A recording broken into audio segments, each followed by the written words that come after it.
How many other guys are like that, though?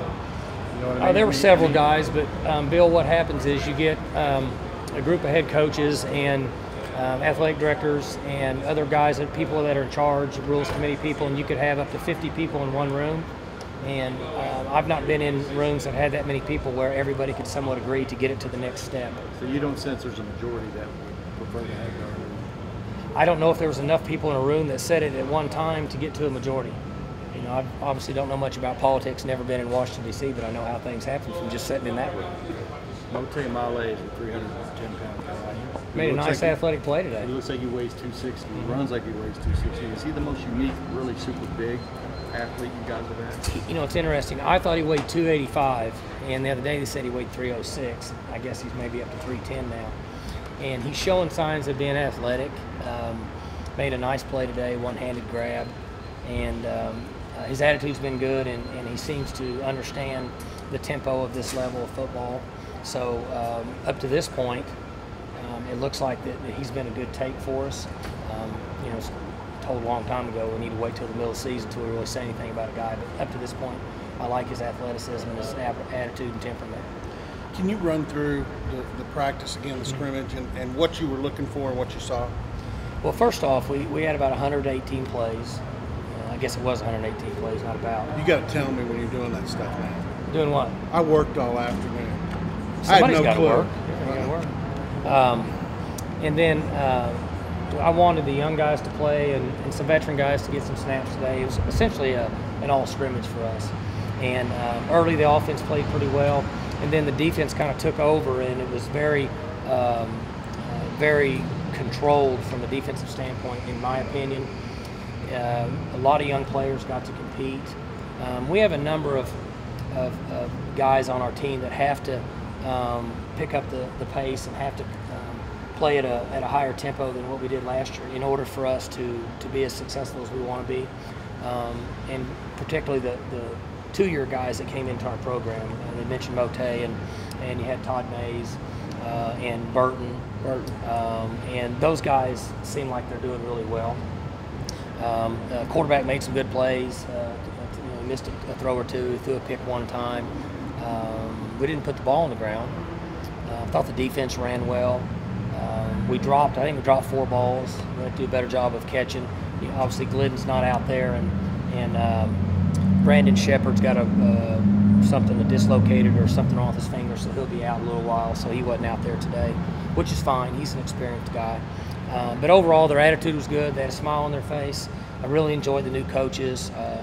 I'm pleased with the system on both sides of the ball. I mean, I'm really excited about our football team, and I like the energy and the attitude of our players. And you know, for the most part, I was talking to Brandon before practice, and we need to stay healthy at O-line. We need running backs to show up and make plays, and we need our 2 interior tackles on defense to hold their gaps. And that's going to really be the 3 areas that really factor into us having a successful season next year. Left tackle is a really important position. You've got a new guy in there. Sure. Massive new guy. He just seems like a completely different guy from a footwork standpoint and a comfort standpoint than he was in December. Sure. Victor, I should have mentioned him in one of those new guys, and he's come in and he's taken over the left tackle spot for us, and you know, he's the biggest player that we have. You know, he's legitimate 6'5", 6'6", 350 pounds, and I you know, talked about their attitude and their temperament, and he's just been so pleasant.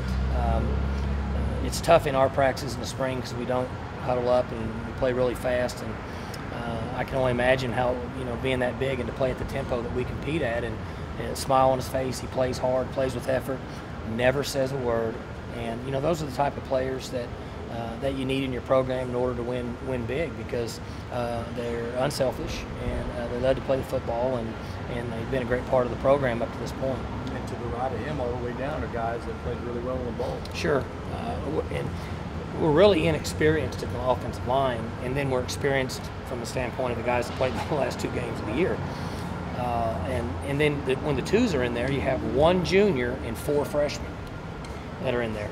And those guys are new, but they're good young prospects. And so we have to be intelligent in the decisions we make and how we handle those guys to try to get the most out of the experience we have and bring the other guys along, but also not stretch ourselves out to where we have to play enough young guys at once that limit our ability to move the ball. What are some of the biggest things on the camp? Who? Men I'm not a defensive guy, but he's done really well with his hands. He's played physical. He was a good pass rusher. You know, he's bigger and stronger and faster now than he was last year. And I would say that if he stays level-headed, I had him talk to our team about 2 weeks ago, and I was really excited about hearing what he would have to say to them because he doesn't talk a lot. And the things he said are what he needs to accomplish from this point on, is that he needs to work as hard now as he did when he showed up here as a freshman, and he'll be just fine. Skill-wise, his skill set's going to be excellent. So if he stays level-headed and essentially, like, you know, we've been told all of our lives, don't listen to people tell you how good you are, I think he'll do really well this year. All right, I'm going to bite. The boy who